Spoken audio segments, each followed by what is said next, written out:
Hello my brothers and sisters and welcome back to another ration-packed episode of Chris the Butcher and Friends. This is the first video of 2024. If you've not seen my last video, Happy New Year and hope you have a good year. Don't make any New Year's resolutions. I don't, because if you make them, they're there to be broken. Just carry on and float your way around the year and see where it takes you. Because, see where it takes me. I've seen this on YouTube. I've seen it, I think I've seen it on Facebook, shorts and reels. I also did something similar. I can't remember how long ago it was, but if I could remember rightly, I'll stick a thing on there. A picture of the thumbnail of what I did, right? And it was Space Invaders, and I made them into mash. Didn't quite go to plan, but I've got some chicken down there. I'll show you my ingredients in a minute. I wanted the sour cream ones, but they were all out. Them were £1.25 each, which was like half price. Otherwise, I wouldn't have been doing it. Otherwise, too expensive. A bag of spuds is like 99p, isn't it? You know, meant to make proper mash. So yeah, I've seen people making mash with Pringles. So that's what we're having. We're having chicken legs and Pringle mash.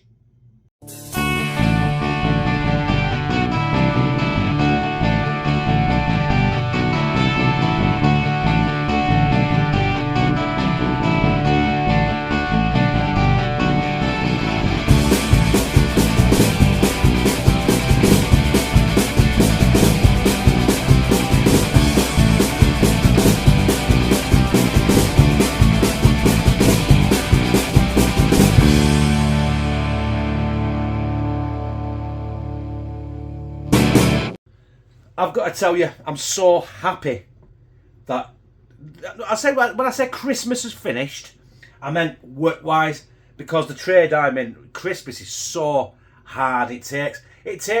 We had 2 days off this Christmas. Granted, I've had a bit extra. I went back in after Christmas. I finished on Thursday, and I'm off then till Tuesday. So I've had a good 5 days. I needed it. I'm still not recovered from doing all the nights at Christmas. I'm having my first beer tonight for 2 weeks. Right, anyway, enough about me. Get the tiniest violin in the world out of me. Yep, feel sorry for me. No, let's not. Right, we've got 4 big chicken legs. We've got some garlic granules, got some tandoori masala, that is beautiful stuff. Sea salt, we've got some cold pressed rapeseed oil. This is basically to season the chicken, because I don't want just normal boring chicken. I want it to have some flavour. And we've got the 2 tubes of Pringles, cheese and onion flavour. I went for cheese and onion because I was going to go for the sour cheese and onion, but I didn't have any, and I thought we'd have a bit of the cheese and the onion taste to it. I didn't want to go for salt and vinegar, it might have been a bit harsh. And ready salted, boring. Texas barbecue, weird. And all that multigrain, I nearly picked up frigging multigrain. That would have fucked up the video, wouldn't it? Right, anyway, let's get these in a bowl, tidy up my work service. There's the bowl. And let's marinate this chicken. There is our chicken legs. Here's our cold pressed rapeseed oil going in. I messed that up, but I can't redo it because I can't uncoat the chicken with the rapeseed oil, can I? A bit of garlic granules. We'll take the lid off that just for. Because we're like, way. Forget of garlic in this. Get our sea salt in there. I was going to put some MSG in there, but I decided against it. It's for cooking, not for coating. And I don't want to waste what I've got left because it's beautiful stuff. And then we're going to go in with our tandoori masala. This is wonderful stuff. I don't know where Lou picked this up. She's got this and a mild curry one. And they're both fabulous. Right, anyway, less talking. More marinating. Let's get this marinated in. I could be here a while, this, because I want to get all the chicken coated. It smells, I tell you what, it smells good. It smells absolutely fabulous all right now. Very, very Indian-y. Which is a shame. I'm going to spoil it with Pringle mash, aren't I? Right, that'll do. I'll wash my Germans. I'll get in that fridge and let it sit in there for about an hour. That's it though, because otherwise I'm going to run out of time. Right. 1 hour's time. giant cast iron pot. Now, I know I don't have to do this. I want to sear this chicken off first. I want to get the skin crispy. And it looks like there's a shitload of cold pressed rapeseed oil in there.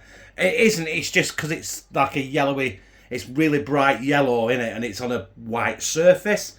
I've got it on a medium to high heat, not full power, because I've been told not to cook on full power. Fucking, that's hot.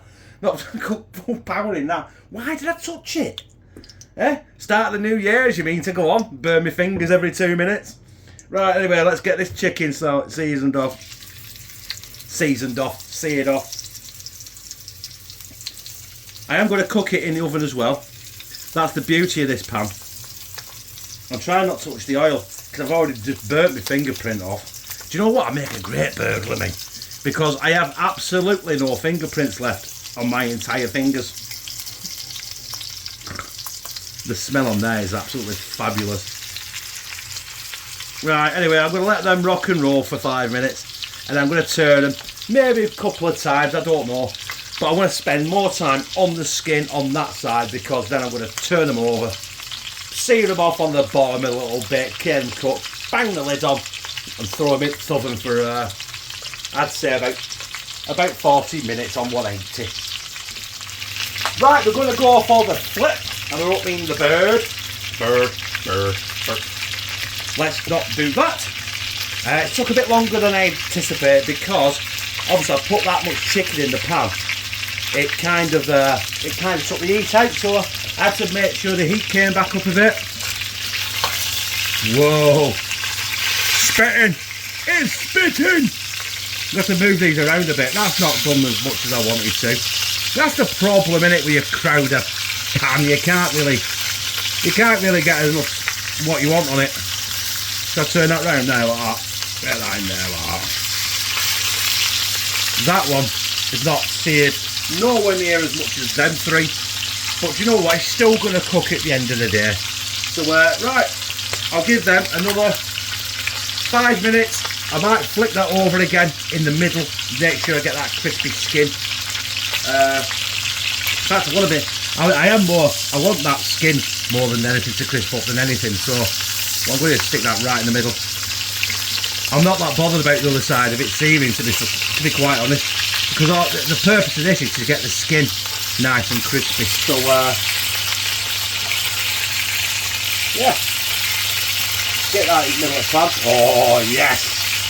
Right, next time we're back, I'll be flicking that the other way, sticking the lid on it, and smashing it in the oven. As you can see, I've turned that chicken leg the right way round, and it's got a nice good sear on the crisp on the chicken skin now. So the last thing to do now is get the lid on it. I'm going to bang that in the oven for about 35-40 minutes, and when that chicken I know is thoroughly cooked and done, I'm going to leave the lid on it so it keeps warm, and that's when we're going to play about with the Pringles mash. Wish me luck. Our chicken has been in for a total of about 45 minutes, and there it is. Blobby! There it is. That smells orgasmic. But what I'm going to do is going to keep the lid back on it, because the next thing we need to do is start this disastrous Pringles mash. Right, this is where the video could go seriously Pete Tong. I've got 2 tubes of Pringles, you've seen them, they're there. Pour one in, pour 2 in. Now, I do know that's a lot of Pringles, right? And it'd be cheaper just to boil some mash. Listen, right, I'll correct myself there. It'd be cheaper to peel some potatoes, chop them, boil them, and make mash, right? But I've seen this on the internet, and I've seen one where they put a mountain of water right up there, and then they sieve it. Then I've seen one where they just put enough in and just keep stirring it to make sure it doesn't stick and doesn't burn. So that's the method I'm going for. I've got a kettle of water here. That is cold water, by the way, because I want to do this from cold, and I don't want it on full heat either. Right, that's not enough water. 2 secs, I'll be back. In the blink of an eye, I just went to sink and put it on the tap. There it is. I'm going to put this on now. My hob goes to 6, which is absolutely full screaming hot power. I'm going to put it on number 3 because I just want this to gently simmer, and I want to be able to just turn it. I've got a thing here. I got that. I'm going to use that so I'm not scraping the pan or damaging the pan. I seriously don't know what I'm doing here. I'm just going off what I've seen on the internet. But hopefully, this I will. Oh, by the way, I will. When it nearly comes to fruition, I might throw a. In fact, I will throw a knob of butter in as well to get it a bit creamy, and hopefully this will work. This is the idea of the video. This is what the video is all about. Me making mash from Pringles. Just like you know, I turned it up to number 4 because I thought 3 wasn't hot enough, and the Pringles are starting to break down now. The water's gone like a potato colour, which is good, I suppose. Have I put too much water in? Are we going to with a Pringle diarrhea? I don't know. Knowing me, probably. Every time I try anything that's unusual like this, that's been done on the internet, I tend to fuck it up. So, here's to fucking up the Pringle mash. We're about 10 minutes in here, and I'm that cautious. I've not got it. I've got it up to number 4. As I said, it's looking like curds. It's looking like I'm doing mozzarella or something. But it's thickening, and it's doing something, and I think I might have just got the right consistency of water in there. It is very liquidy. I'm not putting up to full power. I dare because I don't want it to burn. But you know what? I might actually nail this. But then again, I'll take my eye off it for 30 seconds and fuck it. So, we'll crack on and see. It's looking like porridge now, isn't it? Hey, do you know what? We might crack it here. As soon as I need that to reduce a little bit and get a little bit thicker. And then we're going in with a big lump of butter and getting it all buttery and goodness.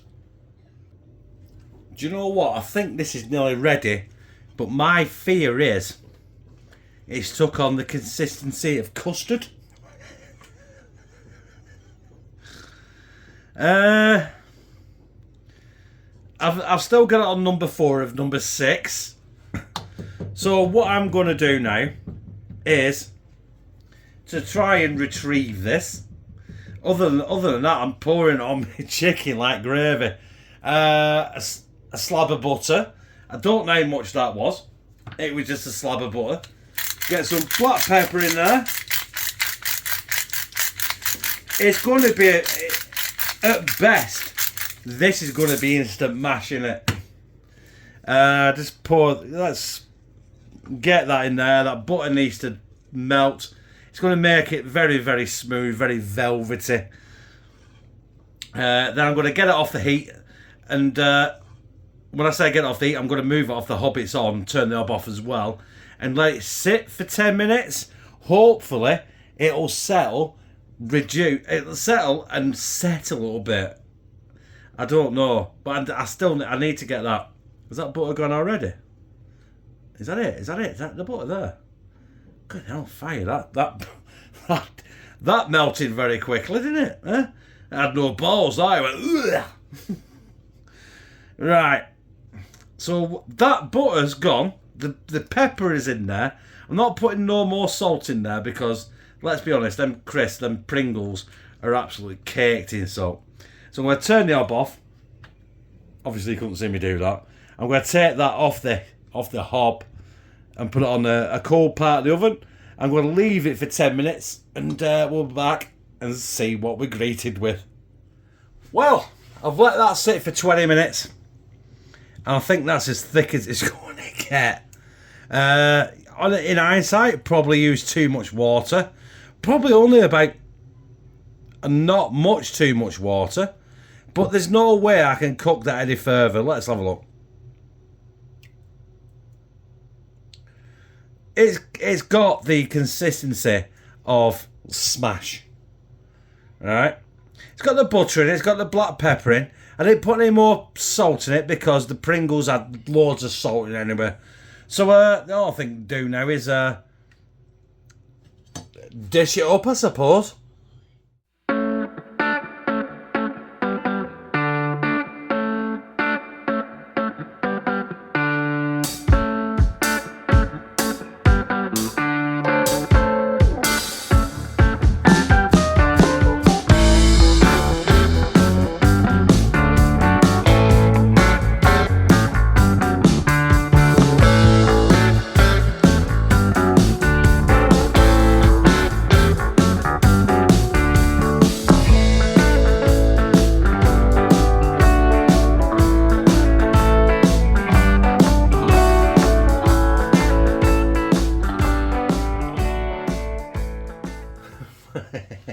Well, there it is.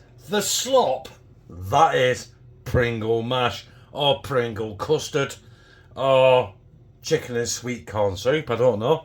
It's got a consistency that is not mash and that is not instant mash. I've definitely fucked it up, Anna. Anyway, do you know what I'm going to do? Is we're going to have to get in there and try it.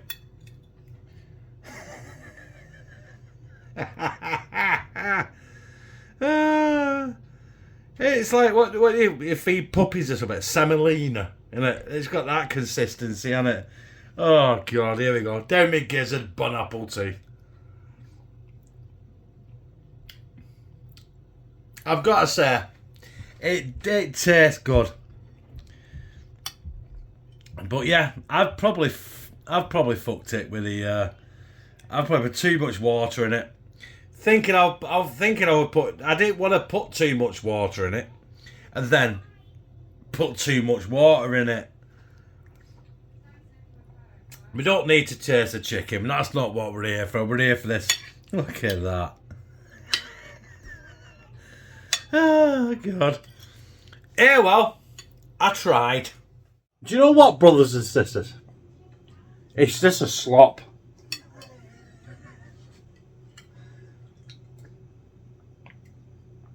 But it tastes good. In fact, I can't stop eating it.